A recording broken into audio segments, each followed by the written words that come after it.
5 मध्य सेवा। 8 शैव धर्म। भगवान शिव की पूजा करने वालों को शैव एवं शिव से संबंधित धर्म को शैव धर्म कहा गया है। शिवलिंग उपासना का प्रारंभिक पुरातात्विक साक्ष्य हड़प्पा संस्कृति के अवशेषों से मिलता है। ऋग्वेद में शिव के लिए रुद्र नामक देवता का उल्लेख है। अर्थवेद में शिव को भव, शर्व, पशुपति एवं भूपति कहा गया है। लिंग पूजा का पहला स्पष्ट वर्णन मत्स्य पुराण में मिलता है। महाभारत के अनुशासन पर्व से भी लिंग पूजा का वर्णन मिलता है। पृष्ठ 13। वामन पुराण में शैव संप्रदाय की संख्या 4 बताई गई है। ये हैं 1 पाशुपत, 2 कापालिक, 3 कालामुख, 4 लिंगायत। पाशुपत संप्रदाय शैवों का सर्वाधिक प्राचीन संप्रदाय है। इसके संस्थापक लह कुलिश थे, जिन्हें भगवान शिव के 18 अवतारों में से एक माना जाता है। पाशुपत संप्रदाय के अनुयायियों को पांचार्थिक कहा गया है। इस मत का प्रमुख सैद्धांतिक ग्रंथ पाशुपत सूत्र है। श्रीकर पंडित एक विख्यात पाशुपत आचार्य थे। कापालिक संप्रदाय के इष्टदेव भैरव थे। इस संप्रदाय का प्रमुख केंद्र श्री शैल नामक स्थान था। कालामुख संप्रदाय के अनुयायियों को शिव पुराण में महाव्रतधर कहा गया है। इस संप्रदाय के लोग नर कपाल में ही भोजन, जल तथा सुरापान करते हैं और साथ ही अपने शरीर पर चिता की भस्म मलते हैं। लिंगायत संप्रदाय दक्षिण में प्रचलित था। इन्हें जंगम भी कहा जाता था। इस संप्रदाय के लोग शिवलिंग की उपासना करते थे। बसव पुराण में लिंगायत संप्रदाय के प्रवर्तक अल्लभ प्रभु तथा उनके शिष्य बासव को बताया गया है। इस संप्रदाय को वीर शिव संप्रदाय भी कहा जाता है। 10वीं शताब्दी में मतेसिंद्र नाथ ने नाथ संप्रदाय की स्थापना की। इस संप्रदाय का व्यापक प्रचार प्रसार बाबा गोरखनाथ के समय में हुआ। दक्षिण भारत में शैव धर्म चालुक्य, राष्ट्रकूट, पल्लव एवं चोलों के समय लोकप्रिय रहा। पल्लव काल में शैव धर्म का प्रचार प्रसार नायनारों द्वारा किया गया। नायनार संतों की संख्या 63 बताई गई है, जिनमें अपार, तिरुज्ञान, संबंदर एवं सुंदर मूर्ति आदि के नाम उल्लेखनीय हैं। एलोरा के प्रसिद्ध कैलाश मंदिर का निर्माण राष्ट्रकूटों ने करवाया। चोल शासक राजराज प्रथम ने तंजौर में प्रसिद्ध राजराजेश्वर शैव मंदिर का निर्माण करवाया, जिसे बृहदेश्वर मंदिर के नाम से भी जाना जाता है। कुषाण शासकों की मुद्राओं पर शिव एवं नंदी का एक साथ अंकन प्राप्त होता है। संप्रदाय और संस्थापक। आजीवक संस्थापक मक्खली पुत्र गोशाल, घोर अक्रियावाद पूरण कश्यप, यदृच्छावाद आचार्य अजित, भौतिकवादी पकुद कच्चायन भौतिक दर्शन, अनिश्चयवादी संजय वैठली पुत्र।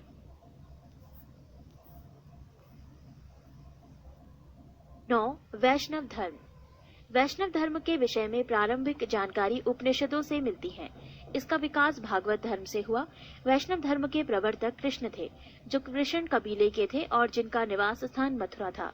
कृष्ण का उल्लेख सर्वप्रथम छांदोग्य उपनिषद में देवकीपुत्र और अंगिरस के शिष्य के रूप में हुआ है। विष्णु के 10 अवतारों का उल्लेख मत्स्य पुराण में मिलता है। 10 अवतार इस प्रकार हैं: मत्स्य, कूर्म, वराह, नरसिंह, वामन, परशुराम, राम, बलराम, बुद्ध एवं कल्की।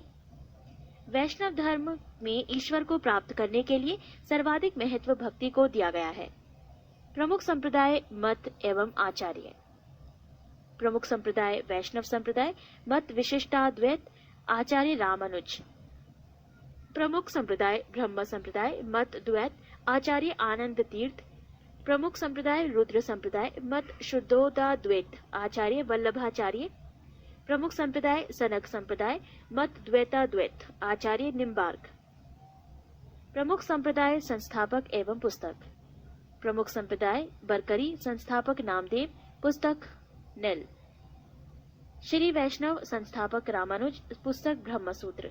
परमार्थ संस्थापक रामदास, पुस्तक दासबोध। राम भक्त संस्थापक रामानंद, पुस्तक आध्यात्म रामायण।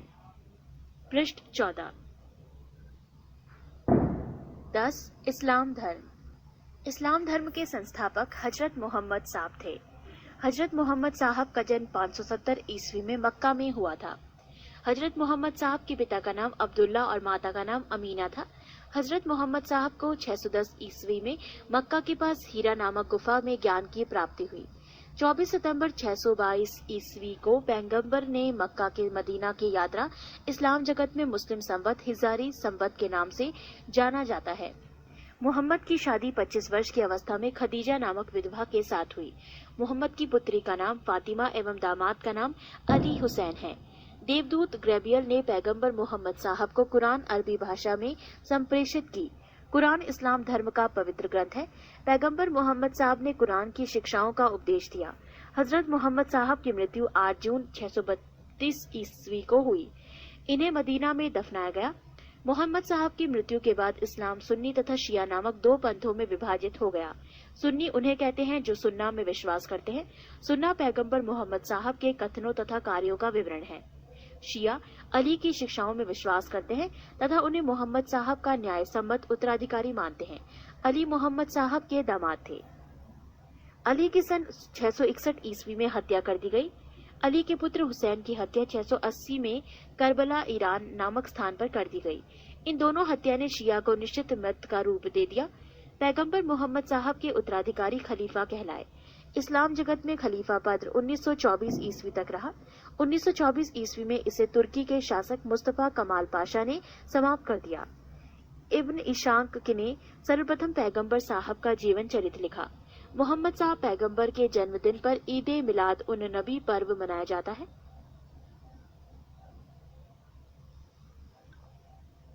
11 ईसाई धर्म।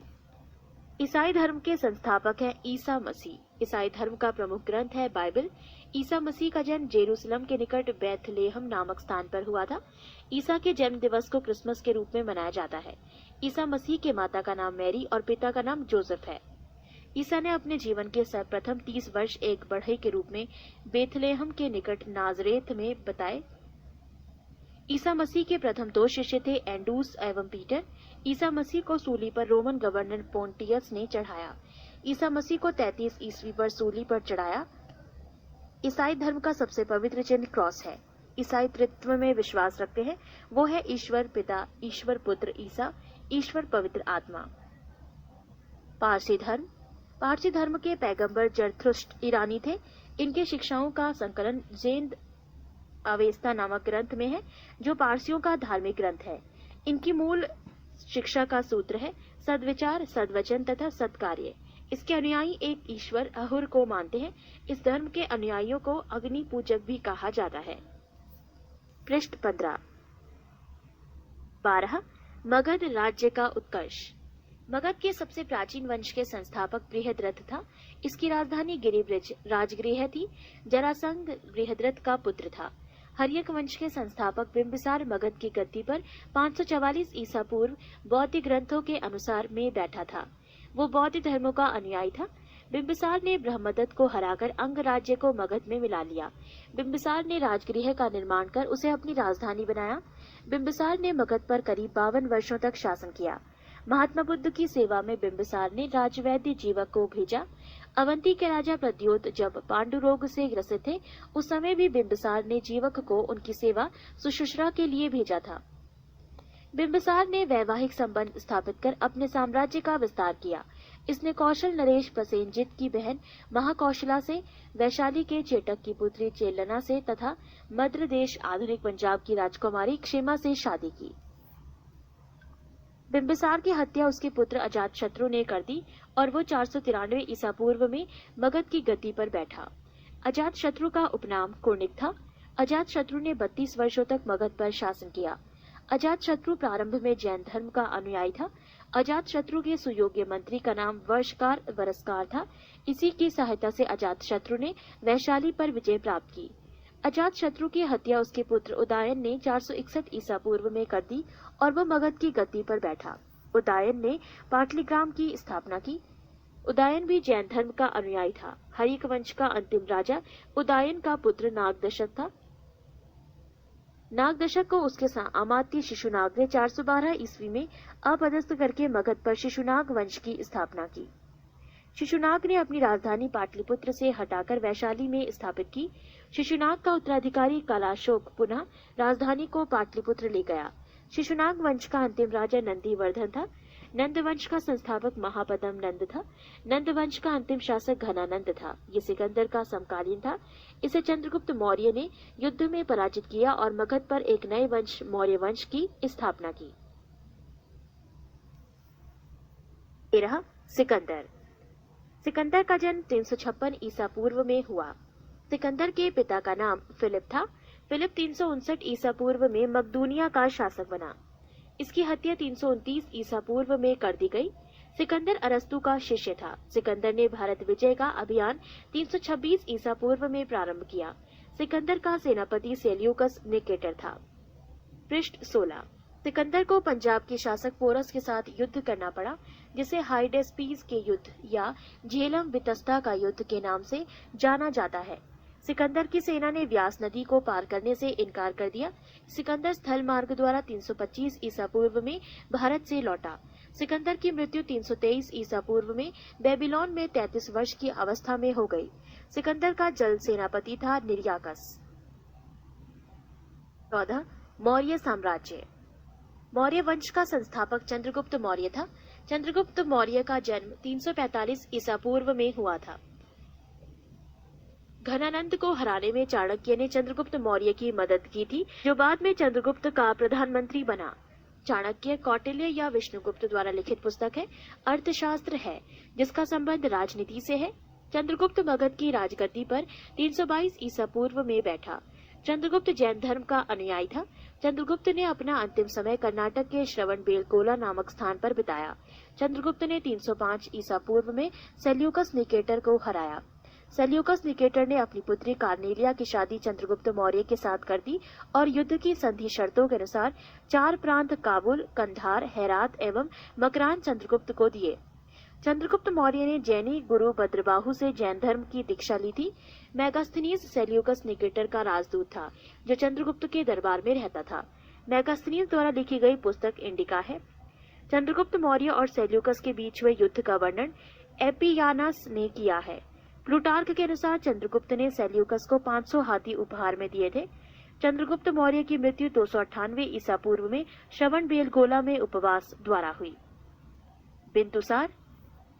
चंद्रगुप्त मौर्य का उत्तराधिकारी बिंदुसार हुआ, जो 298 ईसा पूर्व में मगध की राजगद्दी पर बैठा। अमित्रघात के नाम से बिंदुसार जाना जाता है। अमित्रघात का अर्थ है शत्रु विनाशक। बिंदुसार आजीवक संप्रदाय का अनुयायी था। वायु पुराण में बिंदुसार को भद्रसार या वारिसार कहा गया है। स्ट्रेबो के अनुसार सीरियन नरेश एंटियोकस बिंदुसार आजीवक संप्रदाय का अनुयायी था। वायु पुराण में बिंदुसार को भद्रसार या वारिसार कहा गया है। स्ट्रेबो के अनुसार सीरियन नरेश एंटियोकस ने बिंदुसार के दरबार में डाइमेकस नामक राजदूत भेजा। इसे ही मेगास्थनीज का उत्तराधिकारी माना जाता है। जैन ग्रंथों में बिंदुसार को सिंहासन कहा गया है। बिंदुसार के शासनकाल में तक्षशिला में हुए 2 विद्रोहों का वर्णन है। इस विद्रोह को दबाने के लिए बिंदुसार ने पहले सुसीम को और बाद में अशोक को भेजा। एथीनियस के अनुसार बिंदुसार ने सीरिया के शासक एंटियोकोस ने बिंदुसार के दरबार में डाइमेकस नामक राजदूत भेजा। इसे ही मेगास्थनीज का उत्तराधिकारी माना जाता है। जैन ग्रंथों के बिंदुसार को सिंगसेन कहा गया है। बिंदुसार के शासनकाल में तक्षशिला में हुए 2 विद्रोहों का वर्णन है। इस विद्रोह को दबाने के लिए बिंदुसार ने पहले सुसीम को और बाद में अशोक को भेजा। एथीनियस के अनुसार बिंदुसार ने सीरिया के शासक एंटियोकस I से मदिरा, सूखे अंजीर एवं दार्शनिक भेजने की प्रार्थना की थी। बौद्ध विद्वान तारानाथ ने बिंदुसार को 16 राज्यों का विजेता बताया है। अशोक। बिंदुसार का उत्तराधिकारी अशोक महान हुआ, जो 269 ईसा पूर्व में मगध की राजगद्दी पर बैठा। राजगद्दी पर बैठने के समय अशोक अवंती का राज्यपाल था। मास्की एवं गुर्जरा अभिलेख में अशोक का नाम अशोक मिलता है। पृष्ठ 17। पुराणों में अशोक को अशोकवर्धन कहा गया है। अशोक ने अपने अभिषेक के 8वें वर्ष लगभग 261 ईसा पूर्व में कलिंग पर आक्रमण किया और कलिंग की राजधानी तोसली पर अधिकार कर लिया। प्लिनी का कथन है कि मिस्र का राजा फिलाडेल्फस टॉलेमी द्वितीय ने पाटलिपुत्र में डियानीसियस नाम का एक राजदूत भेजा था अशोक के दरबार में। उपगुप्त नामक बौद्ध भिक्षु ने अशोक को बौद्ध धर्म की दीक्षा दी। अशोक ने आजीवकों को रहने हेतु बराबर की पहाड़ियों में 4 गुफाओं का निर्माण करवाया, जिनका नाम कर्ज, चौपार, सुदामा तथा विश्व झोपड़ी था। नोट: अशोक के पौत्र दशरथ ने आजीविकों को नागार्जुन गुफा प्रदान की थी। अशोक की माता का नाम सुभद्रांगी था। अशोक ने बौद्ध धर्म के प्रचार के लिए अपने पुत्र महेंद्र एवं पुत्री संघमित्रा को श्रीलंका भेजा। भारत में शिलालेख का प्रचलन सर्वप्रथम अशोक ने किया। अशोक के शिलालेखों में ब्राह्मी, खरोष्टी, ग्रीक एवं अरमाइक लिपि का प्रयोग हुआ है। ग्रीक एवं अरमाइक लिपि का अभिलेख अफगानिस्तान से, खरोष्टी लिपि का अभिलेख उत्तर पश्चिम पाकिस्तान से और शेष भारत से ब्राह्मी लिपि के अभिलेख मिले हैं। अशोक के अभिलेखों को 3 भागों में बांटा जा सकता है: 1 शिलालेख, 2 स्तंभलेख तथा 3 गुहालेख। अशोक के शिलालेख की खोज 1750 ईस्वी में पादरेटी फैनथेलर ने की थी। इनकी संख्या 14 है। अशोक के अभिलेख पढ़ने में सबसे पहली सफलता 1837 ईस्वी में जेम्स प्रिसेप को हुई। अशोक के प्रमुख शिलालेख एवं उनमें वर्णित विषय: पहला शिलालेख, इसमें पशु बलि की निंदा की गई है। दूसरा शिलालेख, इसमें अशोक ने मनुष्य एवं पशु दोनों की चिकित्सा व्यवस्था का उल्लेख किया है। तीसरा शिलालेख, इसमें राजकीय अधिकारियों को यह आदेश दिया गया है कि वो हर 5वें वर्ष के उपरांत दौरे पर जाएं। इस शिलालेख में कुछ धार्मिक नियमों का भी उल्लेख किया गया है। चौथा शिलालेख, इस अभिलेख में भेरी घोष की जगह धम्म घोष की जगह घोषणा की गई है। पांचवा शिलालेख, इस शिलालेख में धर्म महामात्रों की नियुक्ति के विषय में जानकारी मिलती है। छठा शिलालेख, इसमें आत्म नियंत्रण की शिक्षा दी गई है। 7वां एवं 8वां शिलालेख, इनमें अशोक की तीर्थ यात्राओं का उल्लेख किया गया है। 9वां शिलालेख, इसमें सच्ची भेंट तथा सच्चे शिष्टाचार का उल्लेख किया गया है। 10वां शिलालेख, इसमें अशोक ने आदेश दिया है कि राजा तथा उच्च अधिकारी हमेशा प्रजा के हित में सोचें। 11वां शिलालेख, इसमें धम्म की व्याख्या की गई है। 12वां शिलालेख, इसमें स्त्री महामात्रों की नियुक्ति एवं सभी प्रकार के विचारों के सम्मान की बात कही गई है। 13वां शिलालेख, इसमें कलिंग युद्ध का वर्णन एवं अशोक के हृदय परिवर्तन की बात कही गई है। इसी में पड़ोसी राजाओं का वर्णन है। 14वां शिलालेख, अशोक ने जनता को धार्मिक जीवन बिताने के लिए प्रेरित किया। पृष्ठ 18। अशोक के स्तंभ लेखों की संख्या 7 है, जो केवल ब्राह्मी लिपि में लिखी गई है। ये 6 अलग अलग स्थानों से प्राप्त हुआ है। 1 प्रयाग स्तंभ लेख, ये पहले कौशाम्बी में स्थित था। इस स्तंभ लेख को अकबर में इलाहाबाद के किले में स्थापित करवाया। 2 दिल्ली टोपरा, ये स्तंभ लेख फिरोज शाह तुगलक के द्वारा टोपरा में दिल्ली लाया गया। 3 दिल्ली मेरठ, पहले मेरठ में स्थित ये स्तंभ लेख फिरोज शाह द्वारा दिल्ली लाया गया है। 4 रामपुरवा, ये स्तंभ लेख चंपारण बिहार में स्थापित है। इसकी खोज 1872 ईस्वी में कार्लाइल ने की। 5 लौरिया अरेराज, चंपारण बिहार में। 6 लौरिया नंदनगढ़, चंपारण बिहार में। इस स्तंभ पर मोर का चित्र बना है। कौशाम्बी अभिलेख को रानी का अभिलेख कहा जाता है। अशोक का सबसे छोटा स्तंभ लेख रुम्मीदेई है। इसी में लुम्बिनी में धम्म यात्रा के दौरान अशोक द्वारा भू राजस्व की दर घटा देने की घोषणा की गई है। अशोक का 7वां अभिलेख सबसे लंबा है। प्रथम पृथक शिलालेख में ये घोषणा है कि सभी मनुष्य मेरे बच्चे हैं। अशोक का शार ए कुना कंदहार अभिलेख ग्रीक एवं आर्मेयिक भाषाओं में प्राप्त हुआ है। साम्राज्य में मुख्यमंत्री एवं पुरोहित की नियुक्ति के पूर्व इनके चरित्र को काफी जांचा परखा जाता था। इसे उपधा परीक्षण कहा जाता था। सम्राट की सहायता के लिए एक मंत्री परिषद होती थी, जिसमें सदस्यों की संख्या 12, 16 या 20 हुआ करती थी। अर्थशास्त्र में शीर्षस्थ अधिकारियों के रूप में तीर्थ का उल्लेख मिलता है, जिसे महामात्र भी कहा जाता था। इसकी संख्या 18 थी। अर्थशास्त्र में चर जासूस को कहा जाता था। मौर्य प्रांत और राजधानी: उत्तरापथ तक्षशिला, अवंती राष्ट्र उज्जैनी, कलिंग तोसली, दक्षिणापथ सुवर्णागिरी, प्राची पूर्वी प्रांत पाटलिपुत्र। अशोक के समय मौर्य साम्राज्य में प्रांतों की संख्या 5 थी। प्रांतों को चक्र कहा जाता था। प्रांतों के प्रशासक कुमार या आर्यपुत्र या राष्ट्रिक कहलाते थे। प्रांतों का विभाजन विषय में किया गया था, जो विषयपति के अधीन होते थे। प्रशासन की सबसे छोटी इकाई ग्राम थी, जिसका मुखिया ग्रामीक कहलाता था। प्रशासकों में सबसे छोटा गोप था, जो 10 ग्रामों का शासन संभालता था। मेगास्थनीज के अनुसार नगर का प्रशासन 30 सदस्यों का एक मंडल करता था, जो 6 समितियों में विभाजित था। प्रत्येक समिति में 5 सदस्य होते थे। अर्थशास्त्र में वर्णित तीर्थ: 1 मंत्री प्रधानमंत्री, 2 पुरोहित धर्म एवं दान विभाग का प्रधान, 3 सेनापति सैन्य विभाग का प्रधान, 4 युवराज राजपुत्र, 5 द्यौवारिक राजकीय द्वार रक्षक, 6 अंतर्वैदिक अंतःपुर का अध्यक्ष, 7 समाहर्ता आर्य का संग्रहकर्ता, 8 सन्निधाता, राजकीय कोष का अध्यक्ष, 9 प्रशासता, कारागार का अध्यक्ष, 10 प्रदेश की कमिश्नर, 11 पौर, नगर का कोतवाल, 12 व्यवहारिक प्रमुख न्यायाधीश, 13 नायक नगर रक्षा का अध्यक्ष, 14 कर्मांतिक उद्योगों एवं कारखानों का अध्यक्ष, 15 मंत्री परिषद अध्यक्ष, 16 दंडपाल सेना का सामान एकत्र करने वाला, 17 दुर्गपाल दुर्ग रक्षक, 18 अंतपाल सीमावर्ती दुर्ग का रक्षक। पृष्ठ 19। बिक्री कर के रूप में मूल्य का 10वां भाग वसूला जाता था। इसे बचाने वालों को मृत्युदंड दिया जाता था। मेगास्थनीज के अनुसार एग्रीनो मोई मार्ग निर्माण अधिकारी था। जस्टिन के अनुसार चंद्रगुप्त मौर्य की सेना में लगभग 50,000 अश्वारोही सैनिक, 9,000 हाथी एवं 8,000 रथ थे। प्लूटार्क या जस्टिन के अनुसार चंद्रगुप्त ने नंदों की पैदल सेना से 3 गुनी अधिक संख्या में अर्थात 60,000 आदमियों को लेकर संपूर्ण उत्तर भारत को रौंद डाला था। प्रशासनिक समिति एवं उसके कार्य। समिति और कार्य।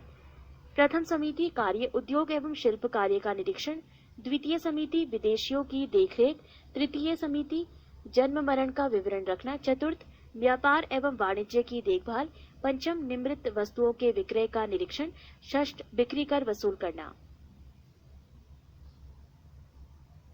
युद्ध क्षेत्र में सेना का नेतृत्व करने वाला अधिकारी नायक कहलाता था।